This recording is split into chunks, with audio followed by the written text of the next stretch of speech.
Hello, everybody, and welcome to the Why I Help podcast, the podcast that is all about good news.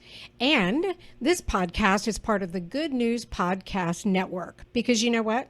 All we podcast about is good news, whether it's recovered addicts on the addiction podcast, Point of No Return, or whether it's solutions to some of the challenges in education on the Education Reformation podcast. We are all about good news. In contrast to the mass media that likes to focus on murder and mayhem, this podcast is all about focusing on good people doing super good things. And today's interview, let me tell you, if you are one of those people that only listens to the first 5 minutes, I strongly urge you to stay on this one because it's an amazing interview. It's with a beautiful woman. She is a model. She is battling MS. She is battling heart issues, and she has raised over $1.2 million to help find a cure for MS, and that's huge. She is also going to be named in 2022. She's going to be given the Passion Award by the American Heart Association because she's also raising money for that organization. So without further ado, let's talk to Camerone Parker. Camerone Parker, thank you so much for being on our podcast today. I'm super excited to hear your story. Well, thank you. I'm so delighted to be here, and you're amazing, and what a fantastic podcast. I'm so excited. Well, thank you. We just really want to focus on people such as yourself who have a positive outlook, who do positive things, who is, you're a good person doing good things. And the mass media today, they focus on the murder and the mayhem and the crime and the bad guys. And I don't want to hear about that anymore. And I think a lot of people don't want to hear about it anymore. So we're going to focus on people like you. Perfect. It's always in style. Exactly. So take us back, tell us about your life, where you grew up, what your upbringing was like, how you got into modeling and all that. So I am a Southern belle. My father is from Alabama. My mother is actually a Texan that was actually raised in the North Shore of Chicago. One of the unique things about when they met and got married is they headed out west to Orange County. So in Southern California is where I called home. I was raised with good old-fashioned Southern roots and Southern mannerisms. And as I mentioned to you earlier before about when I apologize, a muffin basket comes. Like, that's the true epitome of, I tell you what. I was discovered, I'm going to fast forward, I was discovered after college for a model that was not on my radar. I was looking to be an international translator, working all over the world, hopefully in a diplomatic post. And I was discovered, and that was not a really fun conversation to have with my parents. So it kind of went down like this. So I want to give this a chance. And what do you guys think? And, I'm not going to be doing anything of ill repute or anything like that. And all that my mother asked was, wait, you're going to be a hooker? Oh, no. And then she said, please tell me you don't have to wear clear shoes. I don't know where my mother got hooker and clear shoes from, but I don't know what kind of model she was thinking. And that was that. I think it started off very funny, as humor is my baseline in my family. But moving forward, I always remember that one conversation and fast forwarding. And I branded myself throughout my career, and I insulated myself with amazing, great team. And most of my success came as a classic model. And jumping ahead to 1998, I was on set with 4 other models in Los Angeles. And within 24 hours, the set had shut down. All of us had contracted a various form of meningitis, and we were all rushed to the hospital. I was in the hospital for 2 weeks. It's there that I met my neurologist, who then said, I want to see you. Fast forward, I was diagnosed with MS in January of 1998 and had to keep it a secret. I'm sorry to interrupt. Mm-hmm. Is there any kind of connection between the MS and the meningitis? So there isn't. Actually, the meningitis just had a neurologist take a look at what was going on. And then he basically said, I want to make sure that the meningitis has left your body before I start doing all of these tests, because there's some things that are coming up. And I was like, okay, yeah, fine. He actually started asking me questions saying, did I have numbness? Did I have tingling? Did I trip? And I said, well, I have numbness on my derriere because I don't have a lot of padding back there. So yeah, occasionally my assets go a little numb. Tripping. Have you seen some of the shoes I have to wear on a runway? That might happen. Like, I had logical answers, what I thought were logical answers, and they were all big signs that something was not right. It's like a spark plug firing, and it's a misfire. And at that time, there were only 3 disease-modifying drugs available. There is no cure for MS. No 2 MS patients are alike. I can't tell you why today I can stand up and walk just fine, and why tomorrow I might be in a wheelchair, completely unable to move. And so it was with my doctor and my parents. We came to the determination I had to keep my MS a secret. Why? Because I'm an independent contractor as a model. I had no medical insurance. And I needed every modeling job, every gig, every runway show to pay for this lifelong disease. One of my medications, just one, was $65,000 a year. Oh. Just one. Just one. I did it. So upon diagnosis and then getting diagnosed, my doctor, the fashion beauty industry is full of secrets. Well, their supermodel here was holding the biggest one because no one knew. And I always promised myself that if I got to a point where I got married and had insurance, I was going to do something. I was going to do something and give back to the MS community. What could I possibly do? So when I went public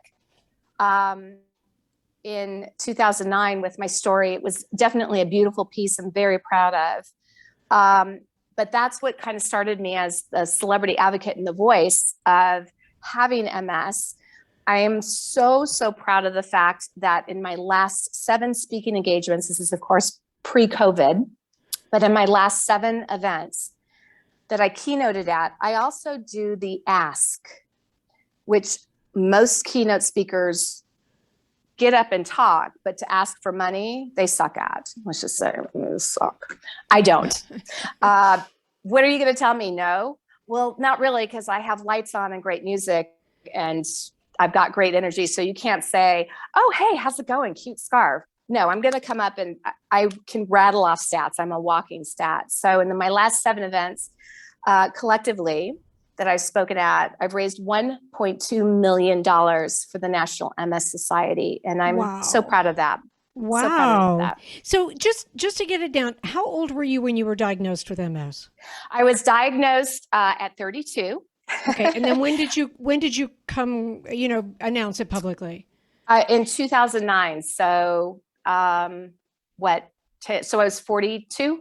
Okay. So you basically had to hold it inside and treat it and not tell anybody for 10 years. 5 people knew. Wow. 5 people knew. Wow. And I would have to sneak out of my hotel to have a car service come and get me. This is so great. Go to a hospital, have my treatment, get back to the hotel with nobody seeing. And there was a couple of occasions that the crew would be coming in from like a late night party, and they were like, oh, walk of shame. And you're like, yeah, you have no idea.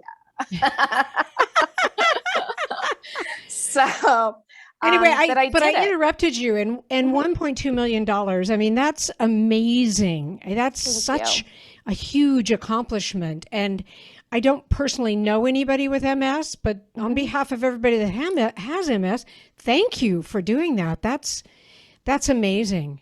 Thank you. Well, also too, I do not charge a speaker's fee. I pay for my entire team to fly with me. I pay all of my expenses. I need every cent that is raised at that event to go to finding a cure. My life depends on a cure.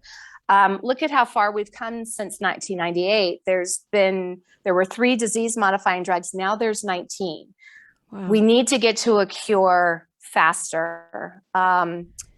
Just we can't wait till you get diagnosed because there's no reversing it. You can't stop it. And like I said, there's no two patients alike. And in recent months, I will say that I found out that MS patients, and especially women with MS, so here in the United States, for instance, 1 out of 5 women drop dead of heart failure every year. American Heart Association reports that. Now, if you are a woman with MS, that number is 3.5 out of 5 women. That's staggering. Yeah. That's staggering. So my new motive and my mission right now is to collectively work on why does a woman with MS have not Las Vegas odds on this? And what I found out is that the mutated gene that's found in every MS patient is found in our heart muscle wall. And it breaks down the capabilities of that muscle after time. Some people that have MS may never have heart issues. However, that wasn't such the case with myself. Without myself. So treating an MS patient, I mean, let's just face it. Modern medicine can basically keep you alive. But what modern medicine doesn't do is it doesn't give you life. It doesn't give you life. You have to be part of that. If you focus only on problems, then you're only going to have problems. If you focus on possibilities, then guess what? You're going to have an abundance of possibilities. Yep. So going through what I have in the last 11, 12 months, I've really, really focused on trying to stay alive. And choices, chances, and changes. Those last 11 or 12 months, you've had how many heart surgeries? I've had 4 heart attacks, 4 myocardial infarctions, as they say, and 3 heart surgeries. My first heart attack was on October 2nd of 2019, and it was a widowmaker. Wow. I think I've scared every skinny woman in the United States. People are going there, she can have a heart attack, then I don't know. Having MS and treating I'm now a cardiac patient. Although MS did not cause my heart attack, it does make treating heart failure trickier. How so? Through, first of all, some of the medications that you have to take as a cardiac patient, you don't know how it's going to affect, and I'm going to jump into multiple sclerosis real quickly again. It is a neurological disease as well as an autoimmune disease. So you've got 2 components there. Throw in your cardiac issues that are not working right. There's a ton of medication that I'm on, and it's a delicate balance in your body. Right. And that's been a big challenge. Yeah. Okay. From that. So you have you been doing any sort of Zoom speaking since COVID? Are you carrying actually last spring and summer, I did a lot. I appeared on lots of news appearances. I was on CNN. I was on all the LA and New York feeds for news and talking about how stressful COVID has been. Currently, right now, I am that 1% that cannot get the vaccine. It's too risky, and especially with some of the side effects. And the FDA just came out with 2 more warnings saying if you're a cardiac patient, be aware. So it is not by choice. They would definitely go and get the vaccine, but doctors are saying, yeah, let's hold off on it right now. So, so what have I done? How does one move ahead? Well, I do interviews. I've turned, in going through the dark times that I've been going through, is I started writing, and I started writing my book. And my book, A Model Patient, its goal is basically, I wanted something good to come out of something so bad. And I think everybody will relate to it, whether you have a life-threatening illness, whether you're a caretaker, whether you're your spouse, whether you're a sister, a friend, a niece, somebody, it will definitely take you into the dark. As I like to say, I'm going to show you the frayed seams of what I've been living with. And I'm shining a light on some of the really ugly stuff that's been occurring, but I'm turning it into something positive.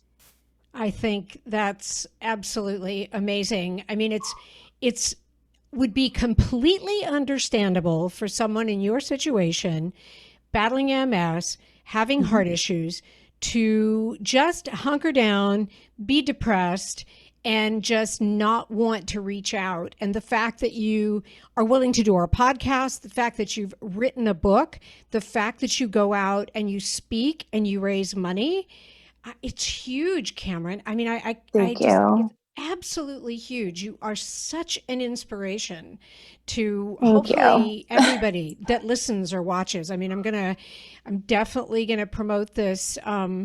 We were talking before, I have a Facebook group and we're up to 10,000 people, and I'm going to promote this to them because we get a couple ladies who say, you know, I just went through cancer and, you know, and just other issues. And it's too easy to go to the dark side, and you have refused to do that. And you've just gone to the light side, and explain a little bit about what underlies that for you. Number one, it's my tenacity.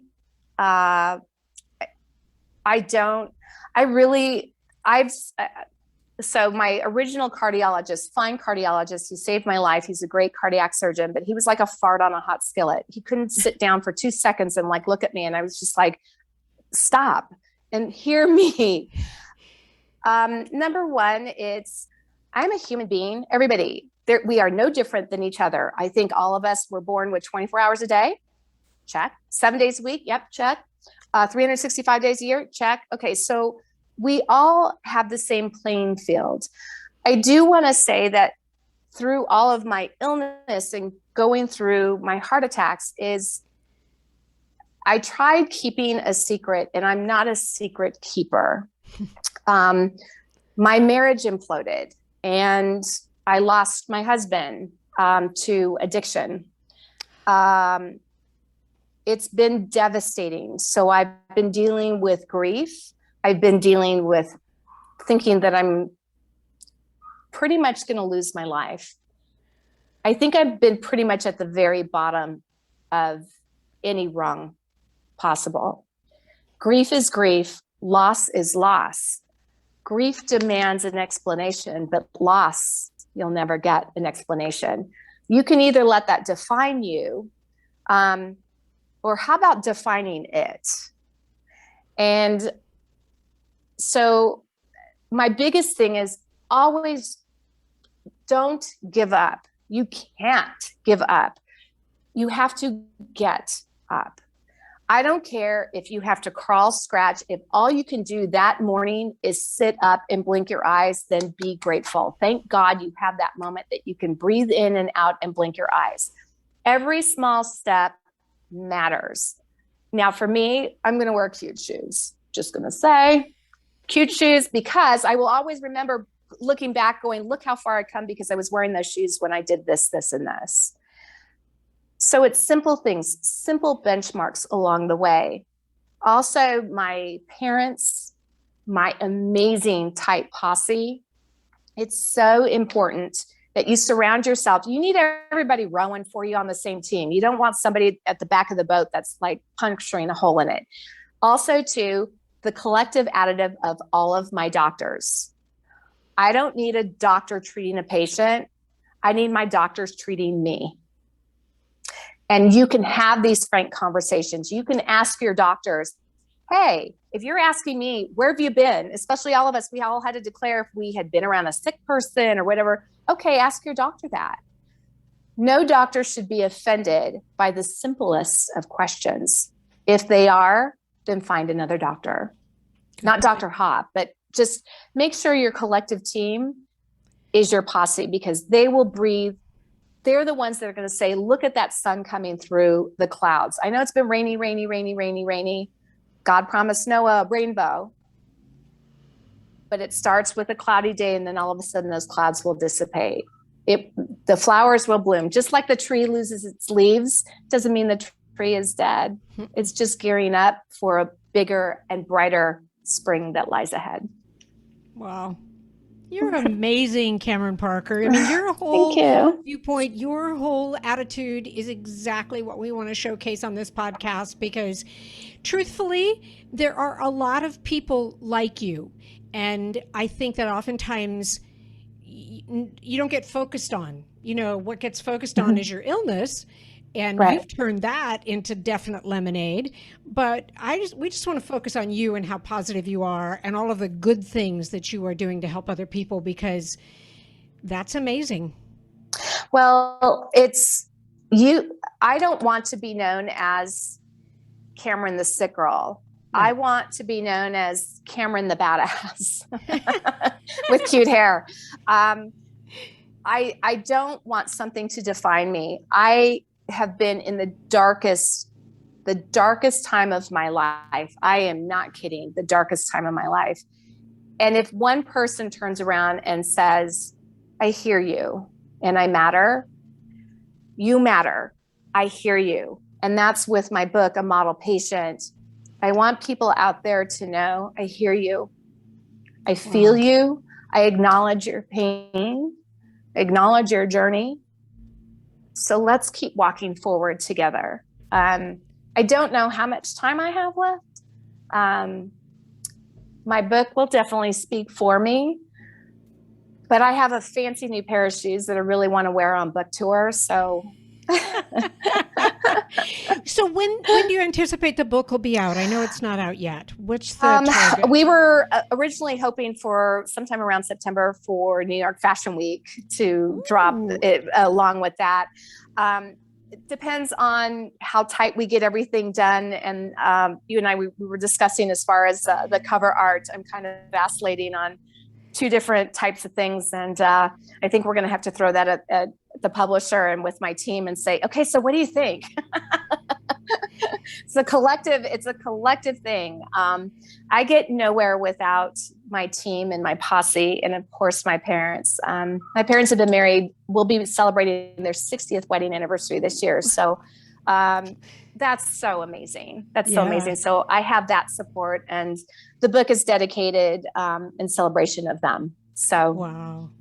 Yeah. Well, you have to be sure and let us know when the book is coming out, because we send emails out to the people who, subscribe and the people who listen to our podcasts. And also I want to promote it in the Facebook group, because I think a book like that is important for everyone.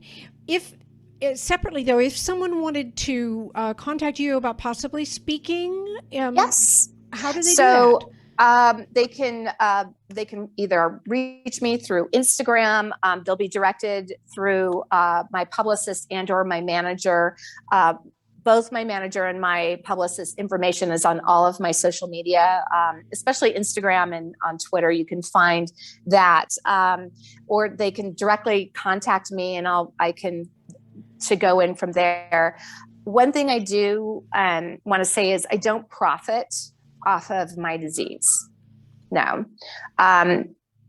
What will happen with the proceeds from the book is it will go into my foundation that I just finished the paperwork on, the 501(c) called Role Model Foundation.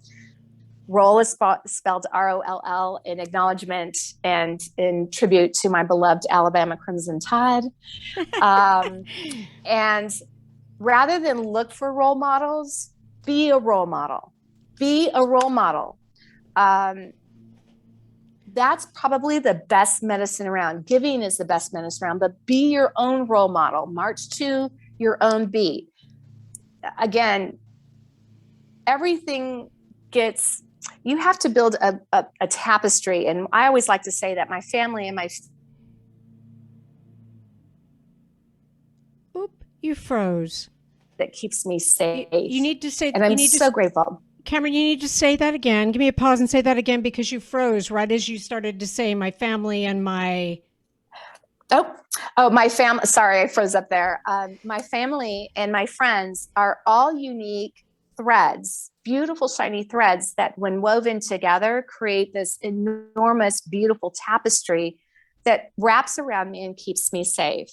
If everybody looks at that, and of course, being in fashion, I was like, let's make a ball gown out of it, like perfect. Looking at neat nuances and things that really set your soul on fire. That's where it starts, because there's a ton of self-help books out there. Okay, great. Is it self-helping me? Yeah, not so much. So, inch by, what is it? Success by the inch is a cinch by the yard. It's hard. Yep. So, well, you're amazing, Camerone. Thank you so you. much for being with us today. And I want to make sure that the listeners know that Camerone spells her name a little bit differently. So if you want to find her on Facebook, it is Camerone Parker, but it's Camerone. Correct. Parker. It's a family spelling. Only women have had it, but it's a family spelling. Awesome. You are beautiful. You are inspirational. I cannot thank you enough for sharing your story. Oh, thank you. Thank you so much. It's been a joy. And I look forward to a great partnership and friendship outside of this podcast. Absolutely. Thank you all for listening today. I hope you enjoyed Camerone's interview. I just think she's an absolutely lovely person who walks the walk, talks the talk, and she's just positive. And when you go through what she's gone through, it would be so easy to not be positive. But her whole message is one of, don't let the things that happen to you define you. You define you. And that's a huge message. So I hope you enjoy this podcast. We'll be back again because we're going to continue finding more good people, because the majority are good people doing good things. And we're going to keep highlighting them. Have a great one.